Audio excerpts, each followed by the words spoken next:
José María, tú me conoces bien. Hombre, Tomás, sí, desde pequeños. Te habrás dado cuenta entonces de que estoy arruinado. El enorme caserón de 3 pisos, repleto de valiosas antigüedades y cuadros, rodeado de un inmenso jardín, con vivienda aparte para el guarda y garaje para varios coches, en la calle Escuelas Pías, el metro cuadrado casi más caro de Barcelona, como sabía muy bien José María, que era promotor inmobiliario, desmentía la presunta ruina. También sembraban dudas el Patek Philippe de oro que lucía Tomás en la muñeca y su smoking, en el que se adivinaban las manos del mejor sastre del Paseo de Gracia. Pero José María no se permitió ni una sonrisa y se limitó a llevarse el cigarrillo a la boca, emitiendo un sonido que no le comprometía a nada. Ajeno al escepticismo de su flemático interlocutor, Tomás prosiguió subiendo el tono de voz. Arruinado, tal como te lo digo. Desde hace 6 años. Notable aumento de decibelios. Desde que ese curita, Dios lo tenga en su gloria, me hizo esa gran putada. Decir que la mantilla ya no era obligatoria en misa. Ese curita es el Papa Juan XXIII. Tomás fingió no oír la pregunta. Desde que cometió ese desatino y ese pecado, porque pecado es ir contra los hijos de Dios, nos llevó al desastre. Arruinó mi fábrica de mantillas. Pobre Carmen, pobre Silvia, pobre Queco.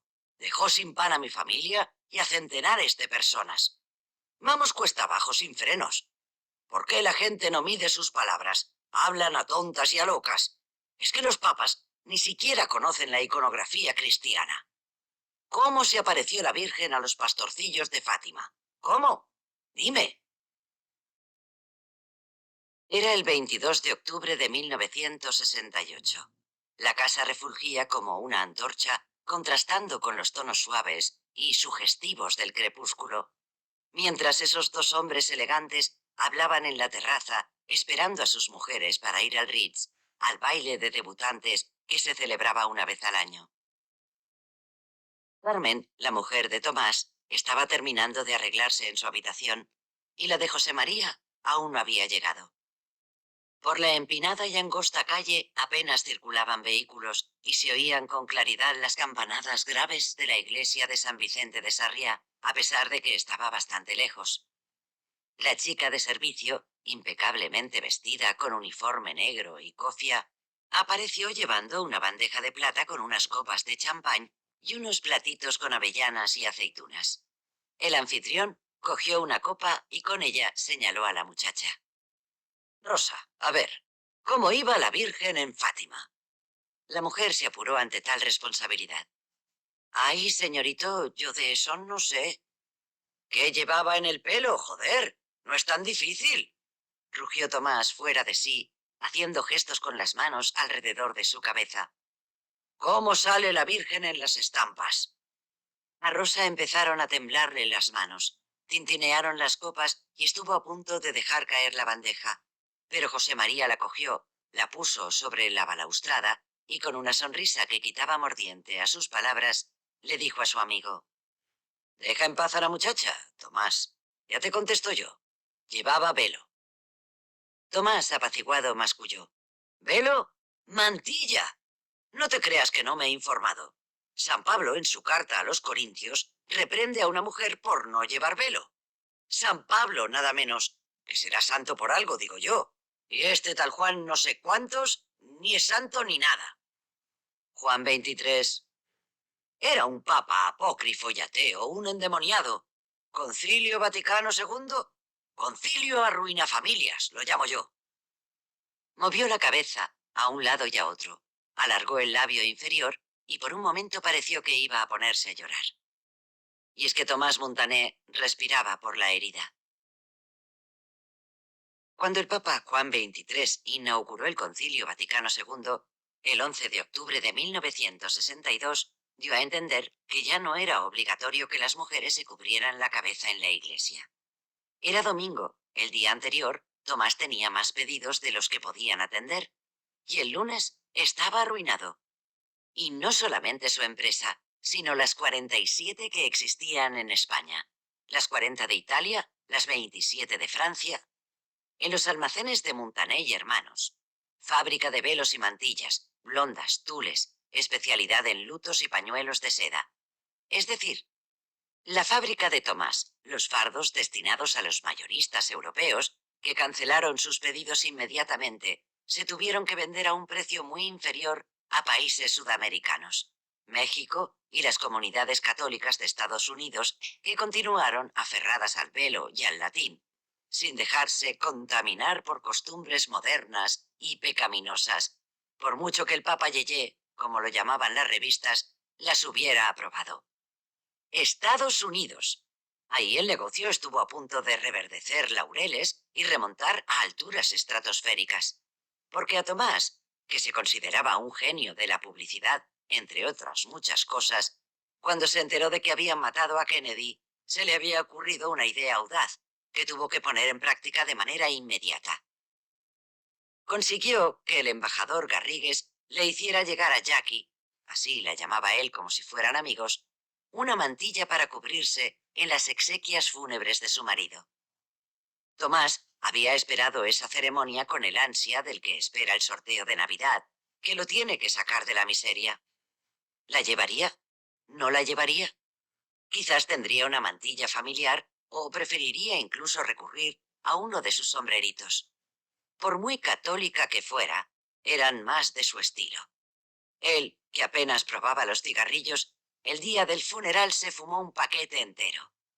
Se sentó delante del aparato de televisión a la hora del telediario, mordiéndose las uñas. Jesús Álvarez daba paso con gravedad a las imágenes del entierro del presidente asesinado. Su viuda enlutada de la cabeza a los pies y con el rostro cubierto por un velo. Tomás se acercó a la pantalla y vio en la tela el característico ribete de todos sus productos.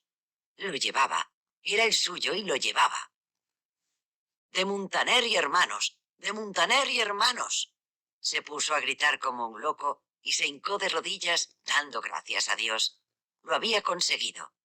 Había clavado una pica en Flandes. Ese día, Tomás era la única persona frente al televisor que lloraba. No por la pena de que hubieran asesinado al presidente estadounidense, sino porque su género estuviera cubriendo la cabeza más famosa del mundo. Todo el planeta había visto a la viuda enlutada, con el velo ocultando su rostro lloroso.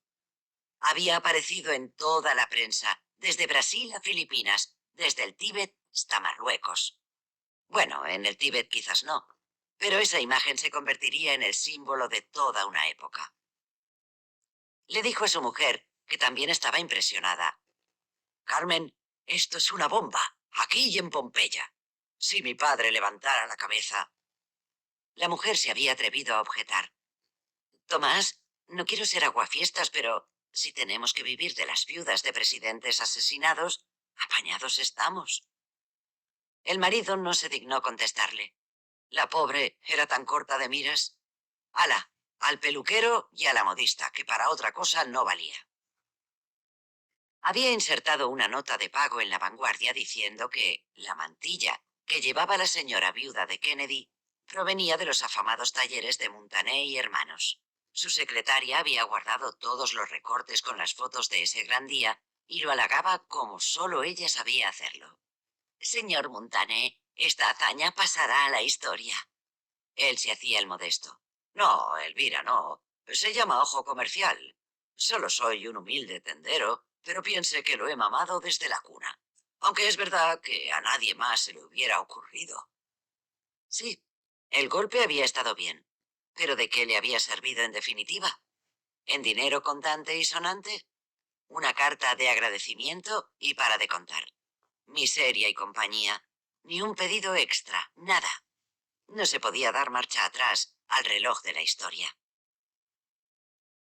Cada vez que se acordaba de aquella gran oportunidad perdida, echaba rayos, sapos y culebras por la boca, y soltaba tantas insensateces que a veces su mujer temía que se hubiera vuelto loco. Si eso hubiera ocurrido unos años antes, si ese hombre se hubiera dejado matar antes del concilio de los cojones, es que nadie mira por mí, lo tengo que hacer todo yo solo. Porque había un culpable, no podía olvidarlo, el Papa.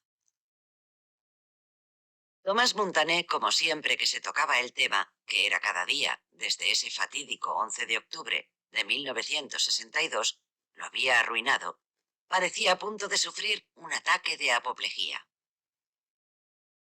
Flones, el Papa, todos los papas. Me cago en Dios, sin velo ni mantilla. ¿Qué será lo próximo? ¿Que las mujeres vayan en pelotas a la iglesia?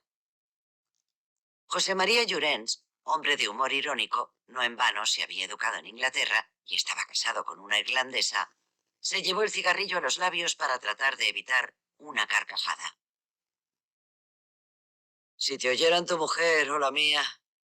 Mi mujer no tiene idea de nada. Vive en su mundo particular. Ya sabes que es medio gallega y los gallegos creen en las meigas.